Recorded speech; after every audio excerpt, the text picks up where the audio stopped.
Roman Michelko je ďalší z mentálnych mrzákov, ktorý si vypýtal našu pozornosť svojim vystupovaním posledným v médiách. Janka si pre vás pripravila jeho životopis. Ani nie je celý, lebo ono to nie je také zaujímavé. Ja by som len spomenula, že Roman Michelko je spisovateľ, publicista, politológ, redaktor, editor, vydavateľ a teda prejavil sa hlavne ako konšpirátor pri posledných politických diskusiách na RTVS a v relácii Na telo.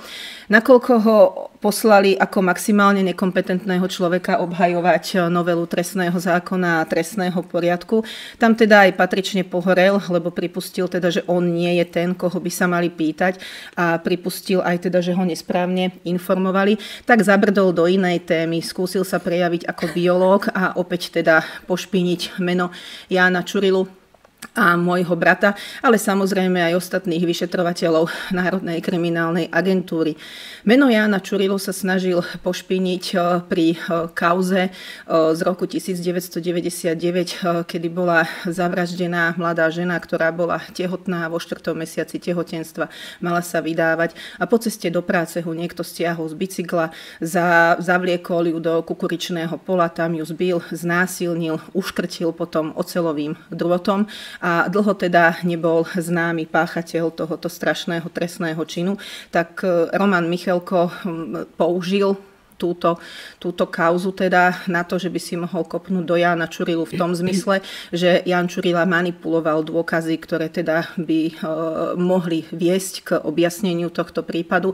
A týkalo sa to toho, že ten prípad nebol objasnený aj vďaka tomu, že v tom čase, keď sa vyšetroval, roky teda 99 a plus do rokov 2000, nebola u nás na Slovensku možná metóda analýzy DNA zo spermatického sekretu a potom keď teda táto metóda bola aj u nás na Slovensku dostupná, tak sa tento prípad znovu otvoril a áno, pracoval na ňom aj vyšetrovateľ Ján Čurila spolu teda s ostatnými policajtami a vďaka tomu, že sa tento prípad znovu otvoril, identifikovali sa na šatách spermie, ktoré teda patrili podozrivému z tohoto trestného činu a prípad bol znovu otvorený na dovolanie teda ministra na Najvyššom súde.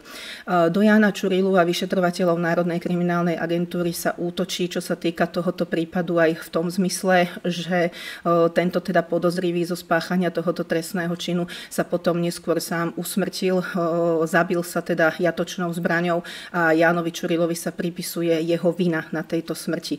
Ale teda Ján Čurila má jediný podiel na objasnení tohoto trestného činu v tom, teda, že ten prípad bol znovu otvorený a že teda sa analyzovala DNA zo spermatického sekretu na šatách tejto zavraždenej mladej ženy, pričom tento podozrivý pán nebol schopný vysvetliť, ako sa dostali teda jeho spermie na šaty tejto zavraždenej osoby.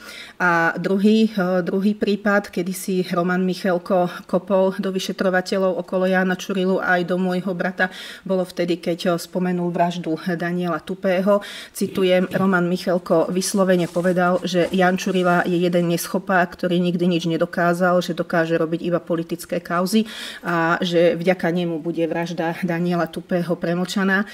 Pán Michelko, Ján Čurila nikdy nevyšetroval vraždu Daniela Tupého. Potom v ďalšej diskusnej relácii sa teda opravil, keď bol s týmto konfrontovaný a spomenul teda aspoň meno môjho brata, aby to zasadil do toho kontextu, teda, že niečo bolo pokazené, ale pán Michelko ani môj brat nikdy nevyšetroval vraždu Daniela Tupého. Skôr by vás malo zaujímať to, že prečo je v tejto krajine možné, že rodičia ani po toľkých rokoch nepoznajú vraha svojho syna. Ako je možné, že v tejto krajine sa dokáže zdržiavať prípad len preto, lebo tí, ktorí sú podozriví zo spáchania tohoto trestného činu, sú teda vysoko postavení ľudia a mocným tejto krajiny záleží na tom, aby potrestaní neboli. Pán Michelko, a ešte jeden odkaz mám pre vás. Spermie sa zmrazujú vtedy, keď z nich chcete deti. Ale keď chcete analyzovať DNA, tak to je možné aj o niekoľko miliónov rokov.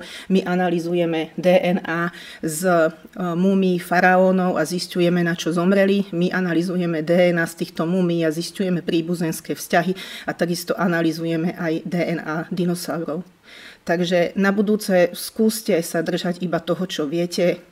obhájiť a neubližujte, prosím vás, rodinám pozostalých. Ani Daniela Tupého, ani tej zavraždenej ženy, ani toho pána, ktorý sa nakoniec sám zabil, lebo teda neuniesol to, že by sa mal znovu pred súdom obhajovať.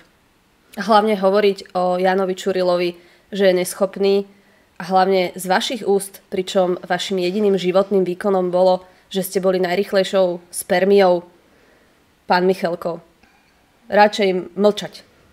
Skutočne Ján Čurila a tí policajti, ktorí sú teraz pranierovaní v médiách dennodenne a sú spomínaní vždy, keď sa strácajú argumenty, nepatria k tým neschopným policajtom. My vám ďakujeme, že ste sledovali aj toto video a tešíme sa na stretnutie na budúce. Ahojte. Majte sa. Ahoj.